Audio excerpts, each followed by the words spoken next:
안녕하세요. 오늘도 건강한 옥건입니다. 제가 벌써 구독자 10,000명이 되었어요.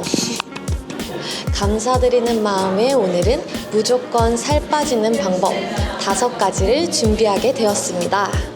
다이어트를 계획하고 진행하실 때 이 5가지만 기억하신다면 성공적인 다이어트를 하실 수 있을 거라 믿습니다.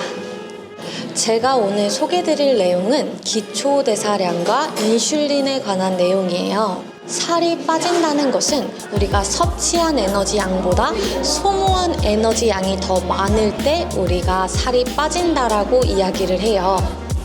그래서 오늘은 섭취한 에너지 양과 소비하는 에너지 양에 대해서 말씀드리려고 합니다.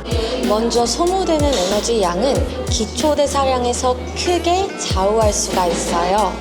왜냐하면 에너지 소비의 기초대사량이 65%까지 차지하고 나머지는 신체 활동이나 운동이 그 비율을 차지하고 있습니다. 그렇다면 기초대사량은 무엇일까요? 간혹 저는 숨만 쉬어도 살이 쪄요 라고 말씀하시는 분들이 계신데 그 답은 X입니다. 저희는 숨만 쉬어도 살이 빠지고 있어요. 기초대사량이란 우리가 숨만 쉬어도 사용되는 최소한의 에너지 양을 말해요. 기초대사량이 높다면 우리가 숨만 쉬어도 사용되는 에너지 양이 더 크겠죠? 이런 이유들이 동일한 키와 몸무게를 가진 사람이 동일하게 먹고 운동을 하게 되더라도 살 빠지는 속도가 다르다는 이유가 돼요.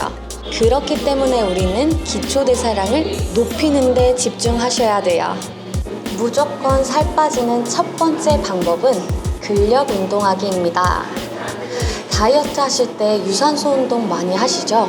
하지만 기초대사량을 높이기 위해 우리는 근력 운동도 꼭 해주셔야 해요. 다이어트 하실 때 흔히 겪는 실수가 며칠 먹는 양을 확 줄이게 되면 체중은 감소할 수 있으나 금세 다시 찌거나 혹은 더 많이 찌게 돼요. 이유는 다이어트를 하면서 적은 양의 음식물을 섭취하게 되고 그로 인한 근손실이 오게 돼요. 근손실이 오게 되면 기초대사량이 낮아지면서 조금만 먹어도 살이 쉽게 찌는 체질로 변해버려요. 이런 악순환을 겪고 계신 분들이 굉장히 많을 거예요. 근력 운동은 대사량을 높이는 데도 효과적이고 지방보다 근육이 소비하는 에너지 양이 더 많기 때문에 다이어트 하실 때 주 2회에서 3회 정도는 근력 운동을 진행해 주시고 그에 따른 단백질 섭취도 꼭 진행해 주세요. 무조건 살 빠지는 방법 2번째는 물 마시기입니다. 저번 Q&A 때 말씀드렸듯이 저는 물을 정말 안 먹는 그런 체질이었어요. 하지만 지금은 하루에 2리터의 물을 항상 매일 마십니다. 물은 체내에 노폐물을 배출하고 신진대사를 도와 기초대사량을 높이는 데에도 효과적이에요. 미국 내분비학회지에서 발표한 실험 결과에 따르면 물을 마신 후에 에너지 소비량이 훨씬 더 증가했다는 연구 결과를 발표했습니다. 이러한 물 섭취는 기초대사량을 높이는 데 중요한 역할을 하게 돼요. 물 마시기는 습관이에요. 하루에 1.5리터에서 2리터를 조금씩 나눠 드시는 습관을 길러보세요. 제가 생각했을 때 살 빼는 방법 중에선 가장 쉬운 방법이라고 생각해요. 3번째 무조건 살 빠지는 방법은 충분한 휴식입니다. 다이어트를 하게 되면 평소보다 높은 운동량으로 쉽게 피로감을 느끼게 돼요. 충분한 휴식을 취하지 않으면 근력 운동을 했음에도 불구하고 근육이 생기는 걸 방지하거나 신진대사를 떨어뜨려 기초대사량이 낮아지게 돼요. 다이어트 할 때는 너무 늦게 주무시지 마시고 이른 잠으로 충분한 숙면을 취해주시면 신진대사가 활발해져 기초대사량을 높이는 데도 도움이 돼요.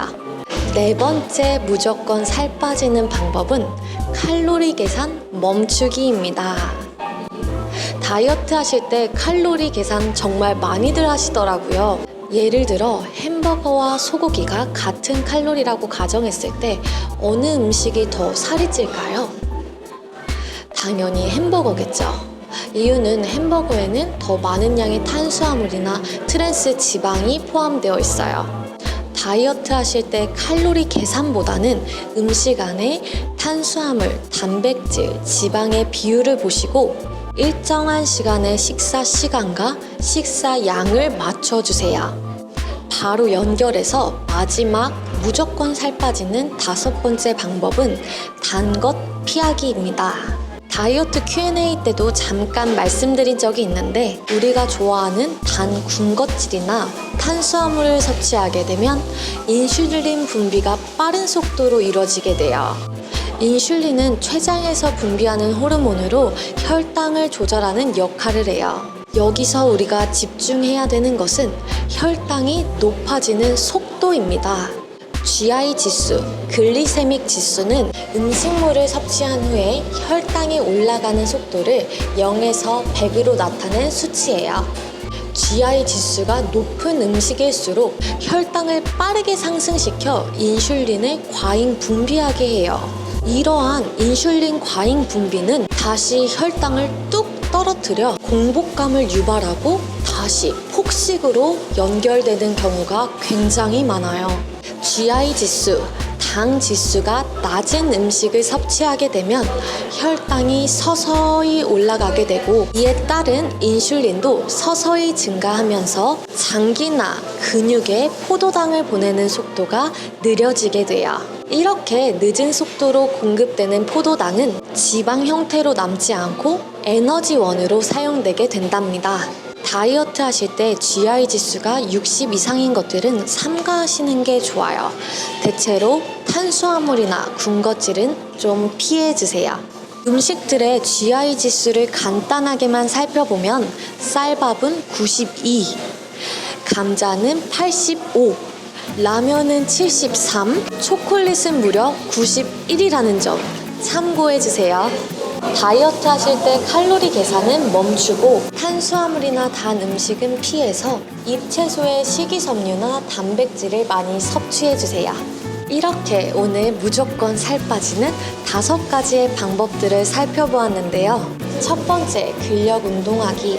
두 번째, 물 먹기. 세 번째, 충분한 휴식. 네 번째, 칼로리 계산 멈추기. 5번째, 단 것 피하기. 꼭 기억해 주시고 모두의 다이어트 응원할게요. 댓글로 궁금하신 점은 많이 물어봐 주세요. 앞으로도 다이어트나 운동 관련 영상을 준비해 보도록 하겠습니다. 다시 한번 10,000명 너무 감사드려요. 도움 되셨다면 구독과 좋아요 꼭 눌러주시고 다음 영상에서 또 만나요.